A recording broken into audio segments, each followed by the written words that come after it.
নমস্কার বন্ধুরা, আজকে সকালবেলা উঠে প্রত্যুষকে রেডি করাচ্ছে তোমাদের দিদি ভাই। খুব শীত পড়েছে, যার কারণে ও ঘুম থেকে উঠতে চায় না, কিন্তু স্কুলে তো যেতেই হবে। তারপর জোর করে ঘুম থেকে উঠাইয়ে তারপর এভাবে প্রত্যুষকে রেডি করাচ্ছে তোমাদের দিদি ভাই। তো তোমাদের দিদি ভাই এভাবেই প্রত্যুষকে প্রত্যেকদিন সকালবেলা রেডি করায়। আমি টুকটুকি বুড়ির কোলে করে আছি। এখন আমরা যাব, রওনা দিব। ওই যে প্রত্যুষের পাশে দাঁড়িয়ে আছে আমাদের দিয়া। এটা হচ্ছে দিয়া, আমার কাকাতো ভাইয়ের বড় মেয়ে। আর আমি কোলে করে আছি, এটা হচ্ছে টুকটুকি বুড়ি।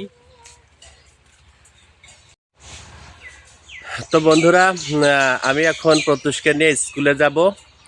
সবাই সঙ্গে থেকো, সারাদিন কি করি অবশ্যই রিল ভিডিও তৈরি করব। সবার সঙ্গে দেখা হবে নতুন কোনো আরেকটি ভিডিওতে। সবাইকে বাই, সবাইকে শুভ সকাল। সবাই বাই বাই জানাও, প্রত্যুষ বাই বাই জানাও। হ্যাঁ, টুকটুকি বুড়ি একটু বাই বাই বাই বাই দাও। টাটা। হ্যাঁ, বাই বাই। হ্যাঁ, বাই বাই। সবাইকে বাই বাই। দেখা হচ্ছে নতুন কোনো ভিডিওতে।